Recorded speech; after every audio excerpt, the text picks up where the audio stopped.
To our channel Bhimavaram రుచులు. ఎలా ఉన్నారు ఫ్రెండ్స్? అందరూ బాగున్నారా? మేమైతే చాలా బాగున్నామండి. మీరు కూడా బాగుండాలని మనస్ఫూర్తిగా కోరుకుంటున్నాను. ఈరోజు రెసిపీ అండి బేబీ రైస్ చేస్తున్నానండి, చిన్నపిల్లల కోసం అన్నమాట. ఇదిగోండి, చిన్న టీ గ్లాస్తో గ్లాస్ బియ్యం పొయ్యి మీద పెట్టి కడిగి పెట్టాను.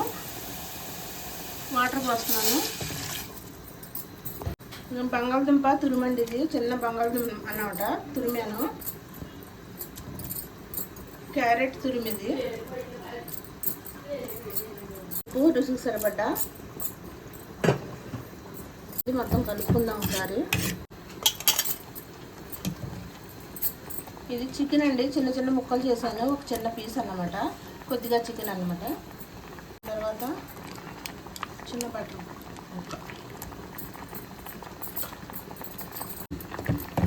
ఇది మొత్తం కలిపేసుకొని సిమ్లో పెట్టాలండి. సిమ్లో పెట్టి ఉడకాలన్నమాట.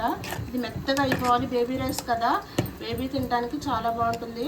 ఇది ఒక్కటే కాదండి, చికెన్తోనే కాదు, బేబీకి మనం తినే పోషకాహారం ఏది పెట్టాలన్నా కూడా మటన్ కూడా దీంట్లో వేసుకోవచ్చు, ఫిష్ ముక్క కూడా వేసుకోవచ్చు, ముళ్ళు తీసి పచ్చిరయ్యి కూడా దీంట్లో వేసుకోవచ్చు.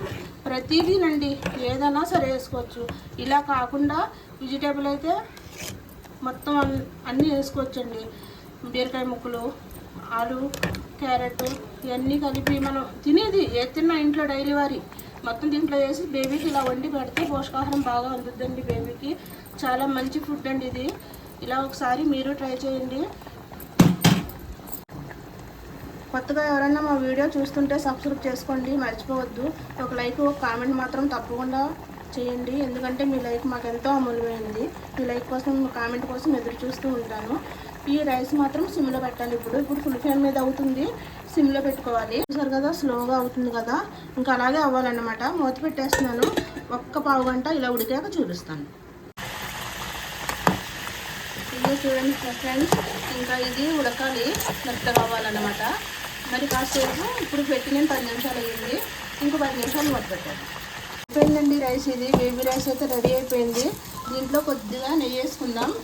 ఆప్షనల్ అండి, వేసుకోవచ్చు. కొంచెం పెద్ద పిల్లలు అయితే అవసరం లేదు, చిన్నపిల్లలకి అయితే కొద్దిగా నెయ్యి వేసుకోవచ్చు, బాగుంటుంది రైస్ అయితే.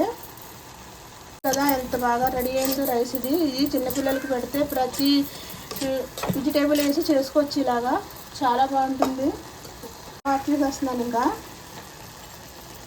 ఇప్పుడు ఇలాంటిది తీసుకొని ఒకటి దీంతో ఇది మెత్తగా చేసుకోవాలి ఇలాగా. ఎందుకంటే చికెన్ ఉంది కదా దీంట్లో, దాని మూలన ఇలా చేసుకోవచ్చు. కొంచెం చికెను తినే పిల్లలు అయితే మామూలుగా పెట్టేయచ్చండి. మా ఇంట్లో అయితే చిన్నపిల్లలు ఉన్నారు, దానికోసం ఇలా చేస్తున్నాను నేను. చూడండి, ఇలాగా మెత్తగా అయిపోయింది కదా రైసు. ఇప్పుడు అదేదో రెడీ అయిపోయింది. చల్లారాక బేబీకి పెట్టచ్చు మనం ఇలాగా. చూడండి, ఇదిగో ఎమ్మీగా బేబీ తినే రైస్ రెడీ అయిపోయింది. ఈ రెసిపీ కనుక మీకు నచ్చినట్లయితే లైక్ చేయండి, షేర్ చేయండి, సబ్స్క్రైబ్ చేయండి, పక్కన బెల్ ఐకాన్ క్లిక్ చేయండి.